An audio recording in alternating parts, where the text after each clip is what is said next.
The year is 1943. The Battle of the Atlantic was raging, yet one disappearance sent shivers not just through the Admiralty, but through the highest echelons of the U.S. War Department. The silent, total erasure of the British submarine HMS Ardent. Officially, the Ardent was lost to German depth charges during a routine patrol in the North Atlantic. This, however, was a meticulously constructed lie. The Ardent was on Project Stormhaven, the most critical, deniable transport mission of the war. Its cargo was not military personnel or supplies. It was the single most valuable piece of German technology captured by the Allies, a highly concentrated heavy isotopic element, a key component of the Nazis' nascent atomic program, seized during a daring raid on a Norwegian facility. This cargo was destined for the Manhattan Project in the United States, meant to accelerate the Allied atomic race. The Germans knew the Ardent was carrying this precious cargo, and they launched a silent, high-stakes counter-operation to reclaim it, or, failing that, to bury it forever. The cargo itself was a product of the legendary Telemark raid, Operation Gunnerside, in 1943, where Norwegian commandos, trained by the SOE, severely crippled the German heavy water production facility. However, the mission was only a partial success. The Germans managed to hastily evacuate a crucial portion of their inventory, a small, highly dense canister containing isotopic separation material that was far more advanced than anything the Allies possessed.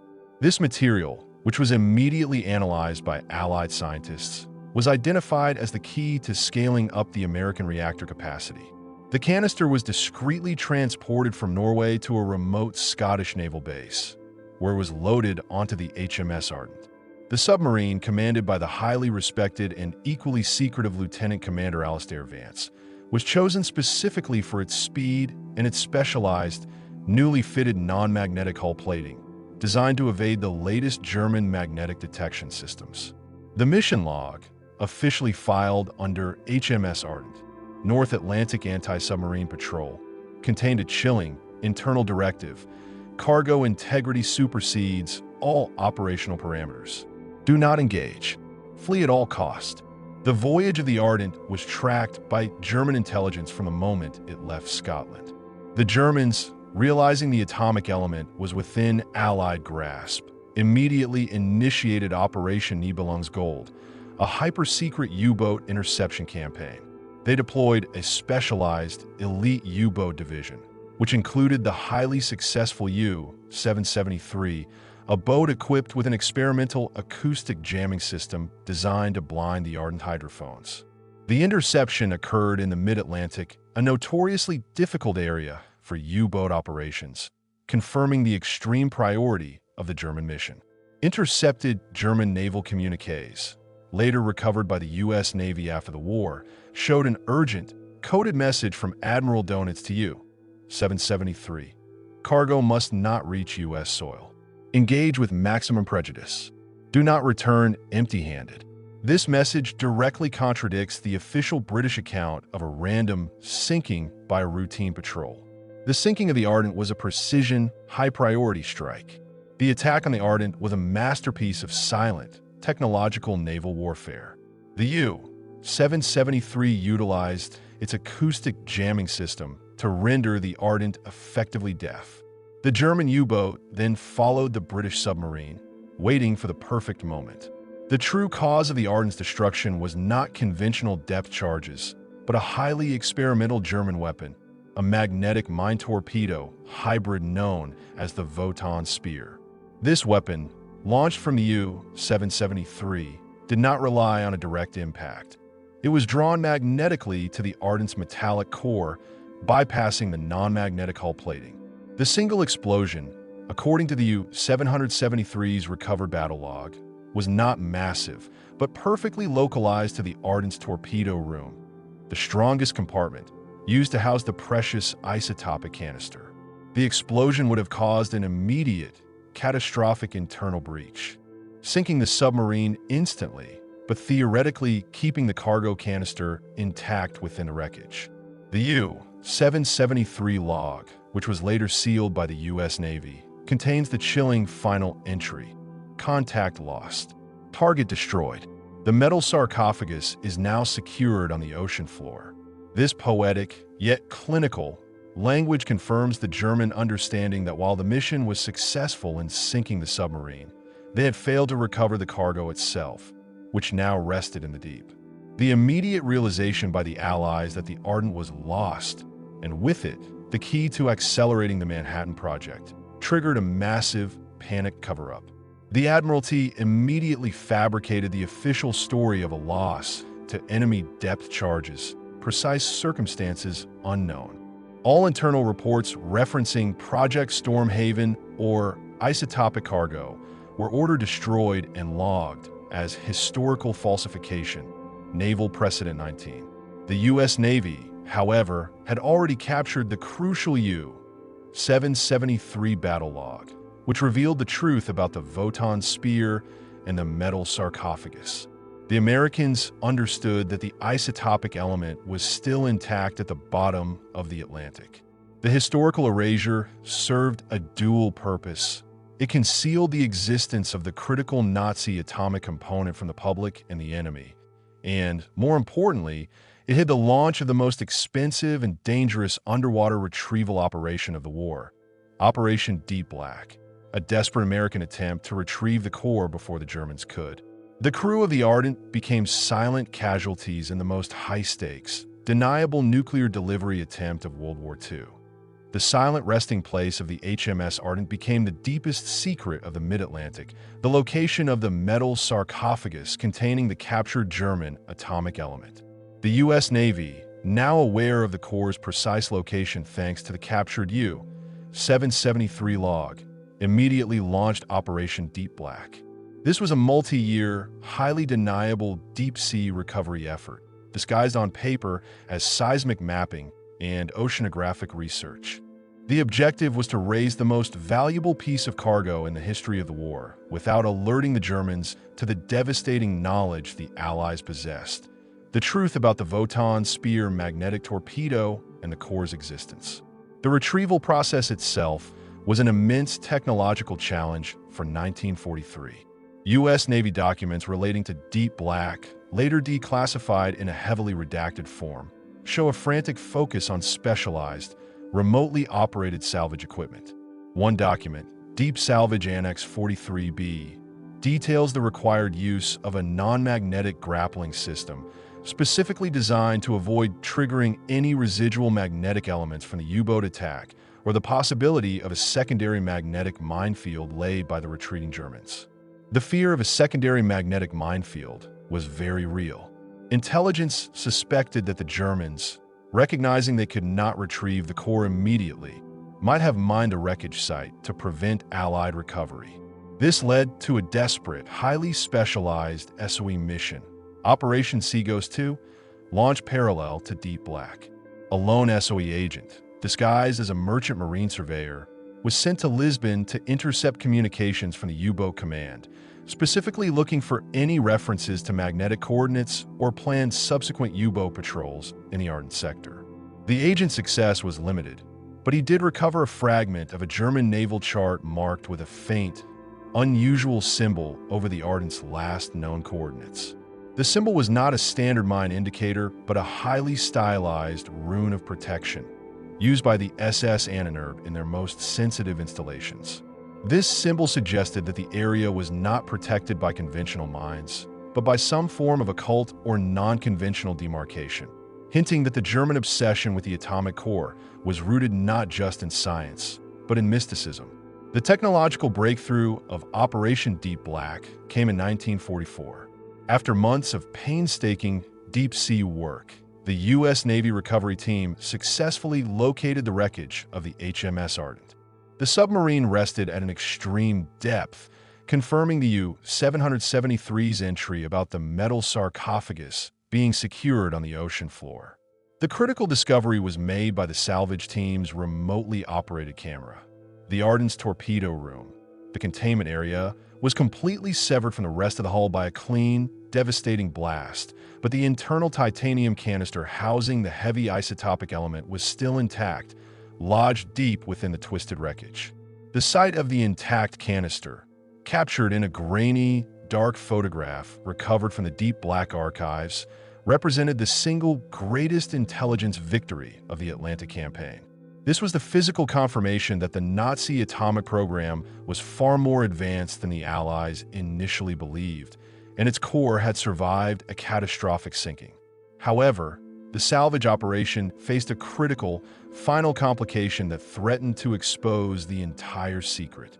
Just as the U.S. Navy was preparing the final lift of the titanium canister, an unidentified Soviet submarine was detected operating within the deep black exclusion zone.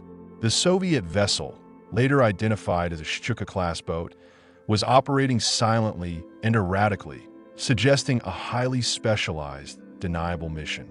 The NKVD, through its deep network of agents within the German and Allied forces, had clearly intercepted enough fragmented intelligence to determine the approximate location of the sunk British submarine and its high-value cargo. The U.S. Navy Command realized the immediate, terrifying threat.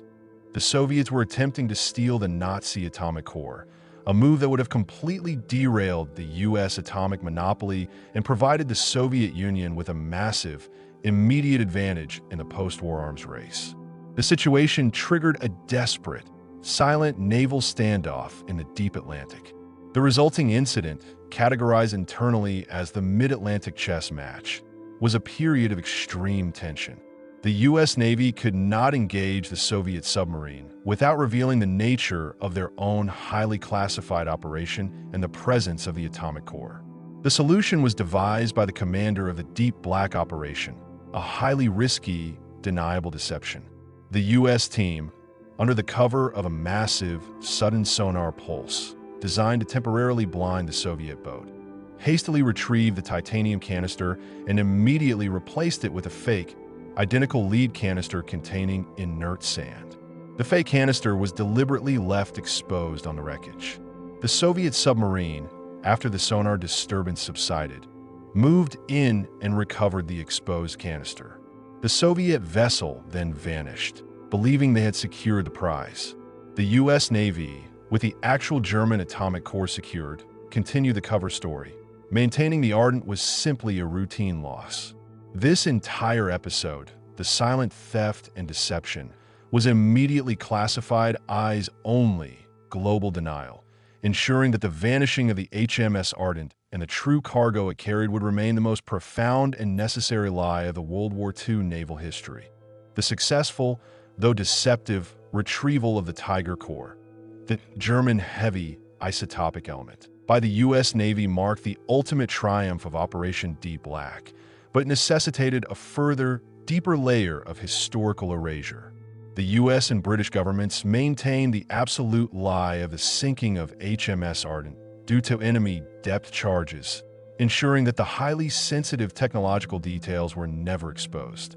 The recovered core was immediately flown to the Los Alamos laboratory and became a critical component in accelerating the U.S. plutonium refinement process for the atomic bomb. Internal Manhattan Project logs from late 1944 show a sudden, significant leap in material efficiency, which scientists involved later unofficially attributed to the unforeseen purity of a German source sample. The Ardent crew, therefore, became the silent martyrs of the atomic age, their existence and sacrifice permanently denied to protect the single greatest technological advantage the Allies gained in the war. The Soviet deception, however, did not last long. The NKVD submarine that had recovered the fake lead canister soon realized the catastrophic nature of the U.S. deceit. Analysis of the inert sample confirmed it was a near-perfect replica, but completely lacking in any isotopic signature. This discovery triggered an immediate, furious internal purge within the Soviet Navy and NKVD intelligence apparatus. The Soviets realized they had been deliberately exposed to the Votan's spear technology during the Ardent sinking, yet had been outmaneuvered in the subsequent salvage operation. The Soviet response, categorized internally as Project Retribution, was an obsessive, high-priority effort to reverse engineer the U.S. Navy's deep-sea retrieval capabilities and, crucially, to understand the exact composition of the genuine German core. This event solidified Soviet paranoia, regarding Western technological superiority and directly fueled the intensity of their own atomic espionage network throughout the 1940s and 50s. The vanished HMS Ardent remained a ghost ship, a symbol of the silent, high-stakes atomic espionage war fought beneath the waves. The U.S. Navy's fear of German technological retaliation persisted long after the war. The captured U-773 logs, which detail the use of the Wotan Speer magnetic mine torpedo, confirmed the existence of a German weapon system capable of defeating the most advanced non-magnetic hull plating. This knowledge led directly to the formation of the highly classified U.S. Navy research program, Project Kraken, in the late 1940s. Project Kraken's objective was to develop a full spectrum of magnetic countermeasures and, more importantly, to replicate the Ardent disaster's fatal vulnerability in controlled tests. Internal Project Kraken documents frequently reference the Mid-Atlantic incident of 1943 as the foundational case study for all anti-magnetic warfare doctrine. This effort confirms that the sinking of the Ardent was not merely a loss of life, but a terrifying military revelation that permanently altered naval defensive strategy, a fact that had to be buried to maintain the illusion of Allied naval invulnerability. The geographical black hole created by the official sinking location of the HMS Ardent remains the most enduring consequence of the cover-up. The Admiralty, under pressure to maintain the integrity of the official logs, designated the Ardent's fabricated loss location as a permanent restricted decommissioning zone on all post-war charts, citing the presence of unidentified, unexploded ordnance. This bureaucratic lie served to deter any future civilian or journalistic investigation into the area where the actual sinking occurred and where Operation Deep Black took place. The continuous, decades-long maintenance of this restricted zone confirms the sensitive, long-term nature of the secret. The memory of Lieutenant Commander Vance and his crew was deliberately interred not just beneath the waves, but beneath a thick, impenetrable layer of official naval bureaucracy, ensuring that the critical intelligence they carried, the core of the German atomic program, remained protected by the silent lie of their passing. The final, suppressed truth of Project Stormhaven is that the HMS Ardent was the sacrificial lamb of the nuclear age. The entire mission was a deniable, high-stakes atomic delivery attempt. The crew was wiped out by a superior German magnetic weapon, and their ship became the grave of the most valuable Nazi atomic element. The subsequent Allied cover-up was an act of national survival, necessary to hide the fact that the Germans possessed technology capable of accelerating the atomic race, and that the U.S. had only secured the core through a perilous deep-sea deception and near-miss with the Soviets. The total, absolute erasure of the Ardent's true mission preserved the morale of the Allied navies and, crucially, protected the secrecy of the Manhattan Project. The men of the Ardent never received heroes' honors. Instead, they were assigned a fabricated death in a fabricated location, their true sacrifice remaining submerged with the wreckage, forever classified as Naval Precedent 19. What do you think? Was this a military breakthrough or an operation they erased on purpose?